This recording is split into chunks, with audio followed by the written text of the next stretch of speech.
గురుచైత్ర పారాయణం. శ్రీ గురుచైత్ర అధ్యాయం 37. ఓం శ్రీ గణేశాయ నమః. శ్రీ సరస్వత్యై నమః. శ్రీ గురుభ్యో నమః. సిద్ధయోగి ఇలా చెప్పారు. నామధారక శ్రీగురుడు ఆ సద్బ్రాహ్మణునికి గృహస్థాశ్రమ ధర్మాలు ఇలా వివరించారు. మానవులు 3 కాలాల్లోనూ ఆసనంపై కూర్చొని ప్రతిరోజు తప్పకుండా భగవంతుని పూజించాలి.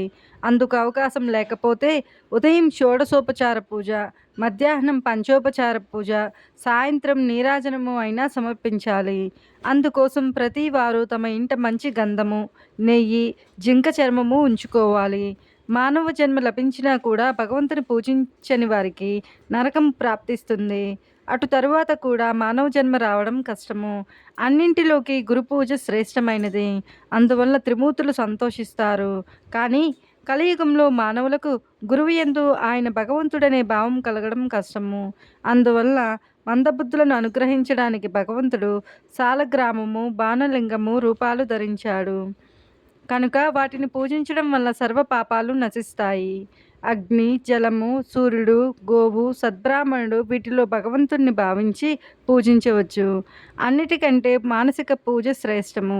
మద్యములకు మండలంలో పూజ, అధములకు విగ్రహారాధనము అవసరము. భక్తితో పూజించగలిగితే రాయి, చెక్క కూడా దేవుడై అభీష్టాలు ప్రసాదించగలవు.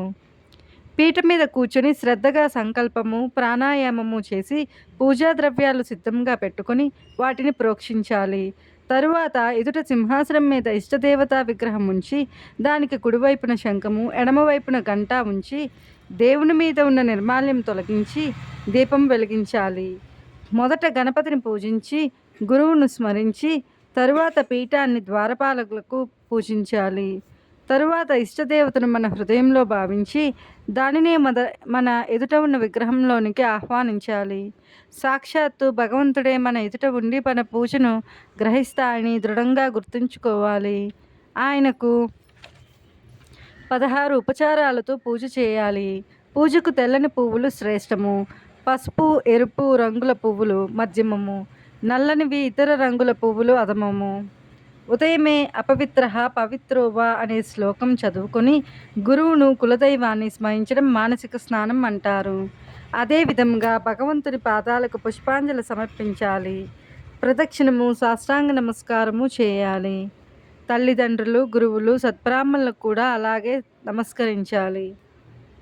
తల్లిదండ్రులు, పూజ్యులు, పెద్దలను చూచినప్పుడు వారి వద్దకు వెళ్ళి వారి పాదాలకు నమస్కరించాలి.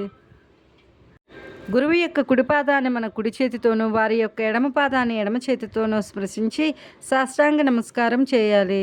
తరువాత వారి యొక్క మోకాల నుండి పాదం వరకు స్పృశించాలి. తల్లి, తండ్రి, గురువు, పోషకుడు, భయహర్త, అన్నదాత, సవతి తల్లి, పురోహితుడు, పెద్దన్న, తల్లిదండ్రుల యొక్క సోదరులు, జ్ఞానవృద్ధులు వీరందరికీ గురువుతో సమానంగా నమస్కరించాలి.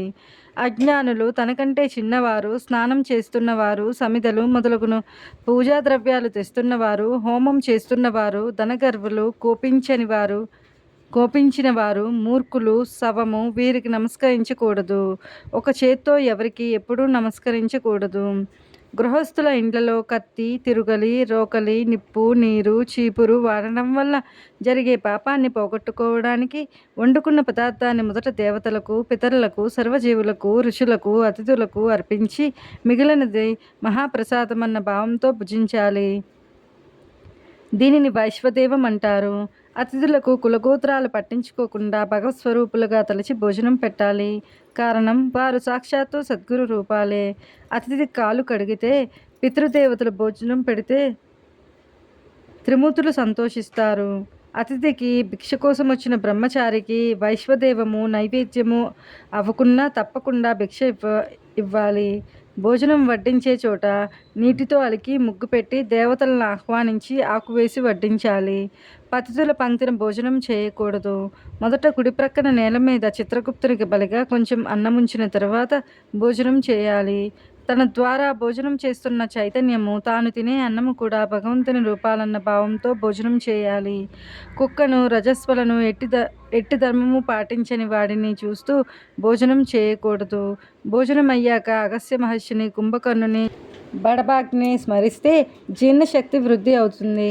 సాయంకాలం పురాణాలు, సద్గ్రంథాలు పెద్దల వలన వినాలి. సూర్యాస్తయం అప్పుడు సంధ్యావందనము హోమము చేసి గురువుకు నమస్కరించాలి. రాత్రి తేలికగా భోజనం చేసి కొంతసేపు సద్గ్రంథాలు చదువుకొని తర్వాత తాను ఆ రోజంతా చేసిన సత్కర్మలన్నింటినీ భగవంతుని ప్రీతి కోసం అని సమర్పించి నమస్కరించాలి. ఉత్తరానికి తలపెట్టుకుని నిద్రించకూడదు. ఇక నుండి నీవు ఇటువంటి ధర్మాలన్నీ ఆచరిస్తూ ఇతరుల ఇండ్లలో ఆపద్ధర్మంగా తప్ప ఎన్నడూ భోజనం చేయకుండా నీ ఆచారం పాటించుకో. అందువల్ల ఇహంలోనూ పరంలోనూ ఉత్తమ శ్రేయస్సు కలుగుతుంది అని శ్రీగురుడు ఆ సద్బ్రాహ్మణునితో చెప్పారు. ఆ బ్రాహ్మణ దంపతులు ఆయనకు నమస్కరించి తమ ఇంటికి వెళ్ళిపోయారు. శ్రీదత్తాయ గురవే నమః. శ్రీ శ్రీపాద శ్రీ వల్లభాయ నమః. శ్రీ నరసింహ సరస్వత్యై నమః. గురుచరిత్ర పారాయణ అధ్యాయం 37 సమాప్తం.